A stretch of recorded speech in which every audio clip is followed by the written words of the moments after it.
안녕하세요. 나는 변호사다. 김세라 변호사입니다. 원래 우리 범죄라는 거는 혼자 할 수 있는 게 원칙이에요.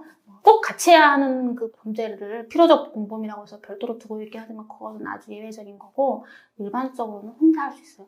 폭행, 상해, 재물손괴, 명예훼손 다 혼자 할 수 있어요. 그런데 어떤 경우에는 이렇게 팀을 짜가지고 여러 명이 유기체로서 통솔 체계까지 갖춰가면서 일사불란하게 움직이면서 범죄를 이루는 경우들이 있을 수 있죠. 생각을 해보세요. 그렇게 되면 좀 더 위험하고 파괴력이 크고 피해도 커지고 범죄 규모도 커질 수밖에 없겠죠. 그런 경우에는 좀 우리가 사회에 대한 위험성이 너무 크니까 확실히 가중처벌해야 된다라고 해서 형법에 범죄단체 또는 범죄 집단에 대한 조직 가입 활동죄라는 죄가 별도로 있어요. 요거에 대해서 오늘 설명을 좀 할 거고 관련한 최근 판례를 몇 개 보겠습니다.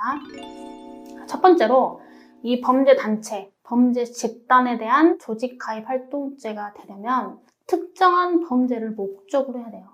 그래서 아무 죄나 다 목적으로 하면 되는 게 아니라 사형, 무기, 장기 4년 이상에 해당하는 죄를 범할 목적으로 범죄단체나 범죄 집단을 조직하고 가입하고 활동해야 됩니다.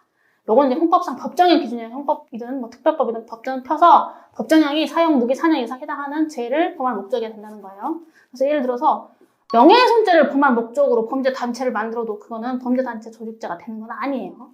자, 두 번째, 범죄단체 또는 범죄 집단을 조직, 가입, 활동해야 됩니다. 자, 범죄단체하고 범죄 집단은 약간 달라요. 범죄단체는 공동 목적을 가진 특정 다수인의 계속적 결합체인데 이 범죄단체의 개념적 표시는 최소한의 통솔 체제를 갖춰야 되고 어느 정도의 시간적 계속성을 갖춰야 돼요. 자, 범죄 집단은 뭐냐면 범죄단체만은 못한 약한 것. 그래서 범죄단체만큼의 최소한의 통솔 체계까지는 아니지만 어떤 범죄를 범할 수 있는 정도의 단체성, 어떤 범죄 실행과 활동을 용이하게 할 정도의 집단성을 가져야 된다. 이렇게 보고 조직은 말 그대로 만드는 거예요. 그런 단체나 조직을 만드는 거, 구성하는 거. 가입은 이미 만들어진 단체나 집단의 구성원으로서 들어가는 거.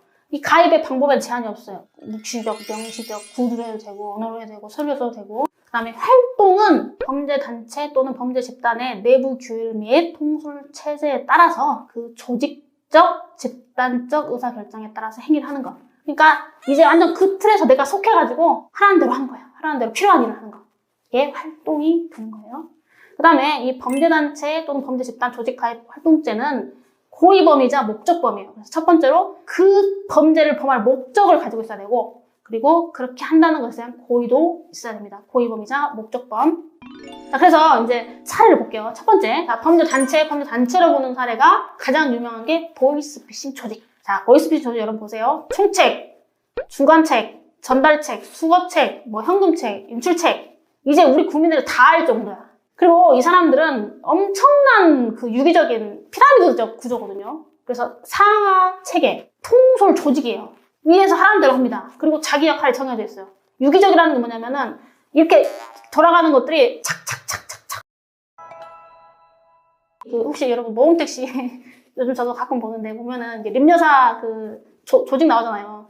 그러면 장부 같은 건 다 적혀 있어. 무슨 멘트로 하라고 돼 있고 정해진 대로 하고 너는 거기까지만 해라. 너는 거기까지만 해라. 시킨 대로 해라. 이렇게 되는 거거든요. 이게 한 명의 그 모든 역할이 합쳐져서 범죄가 팍 이렇게 만들어지는 거예요.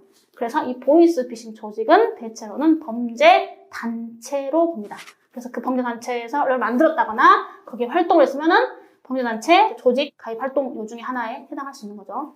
다만 여러분 주의하셔야 될 게 이 보이스피싱 자체는 사기죄예요. 남의 돈 뜯어내는 거잖아요. 그러니까 사기죄는 당연히 성립하고 플러스 범죄단체 조직 가입 활동죄까지 같이 성립합니다. 우리가 이걸 실체적 경합이라고 불러요. 그 다음에 범죄 집단으로 본 거 두 가지가 있어요. 첫 번째는 중고차 사기단. 중고차 사기 중에 요즘에 뜻풀이나 생풀이라고 불린다고 해요. 그런데 이게 뭐냐면 이제 여러분 보통 이제 중고차를 살 때 인터넷에 광고를 보고 가잖아요. 클릭을 해서 이제 연락을 하게 되는데 너무 매물이 괜찮아가지고 연락을 했어요. 갔어요. 근데 또 그 차를 보여주면서 계약서도 쓰고 막 다 설명 너무 잘해주는 거예요. 그래서 계약서 다 썼고 다 했어. 다 했는데 갑자기 얘네들 돌변해가지고 그 차가 지금 다시 보니까는 이게 문제가 많다, 하자가 좀 많다 보니까 잔금이 좀 캐피탈 잔금 남아있는 게 있어가지고 좀 머리가 아프다 이러면은 이 계약자들은 뭐 어떻게 생각하냐면요, 계약서 썼으니까 불안하잖아요. 괜히 무슨 법적 책임져야 되는 것 같고, 그러니까 그쪽에서 하라는 대로 할 수밖에 없거든요. 그러면서 얘네들이 어떻게 하냐면은 좋게 이렇게 막 부드럽게 얘기하기도 하고 강압하기도 약간 협박식으로 하면서 고객님도 계약서 썼고 했기 때문에 모든 문제 고객님이 져야 되고 저희가 이런 부분 고객님 다 배려해드려가지고 비슷한 거 다른 차로 갖다 드리겠다. 갖고 오잖아요? 그럼 그 차는 엄청 더 비싼 걸 팔아먹는 거예요. 이런 거 우리가 뭐 뜻풀, 생풀 이렇게 부른다고 해요. 근데 이게 이루어지려면 여러분 혼자는 절대 못해요. 혼자 절대 못하고 자기들끼리 역할 분담이 다 돼 있어. 그래서 보통 한 5, 6명이 누구는 상담원, 누구는 대표, 누구는 팀원, 팀장, 뭐 출장원 이렇게 다 역할 나눠가지고 짜여진 각본대로 이렇게 연기를 하는 거거든요. 그래서 이런 사례에서 대법원이 이거는 범죄 집단에 해당한다라고 판결을 했어요. 그래서 범죄 집단, 조직 가입 활동 뭐 이렇게 성립할 수 있고, 당연히 중고차 사기와 관련한 사기 범행이나 다른 자동차 관리법 위반은 당연히 성립하는 거예요. 그다음에 이제 최근에 가장 이슈가 된 게 그 N번방, 뭐 박사방 이렇게 해가지고 텔레그램 성착취 있잖아요. 이것도 이게 이제 아동청소년 보호법에 따른 아동청소년 이용 음란물 뭐 제작이나 배포에 해당하는 건 당연한데 그거를 목적으로 한 범죄 집단에 해당할 수도 있느냐라는 게 크게 쟁점됐는데, 결론만 말씀드리면 대법원에서 이거 범죄 집단으로는 볼 수 있다. 범죄 단체까지는 아니더라도 범죄 집단으로 볼 수 있다라고 해서 아청법 위반에 플러스 범죄 집단 조직가입 활동 때까지 다 같이 경합범으로 인정한 사례가 있습니다. 네, 오늘도 이렇게 시청해주셔서 대단히 감사합니다. 구독과 좋아요 꼭 눌러주세요.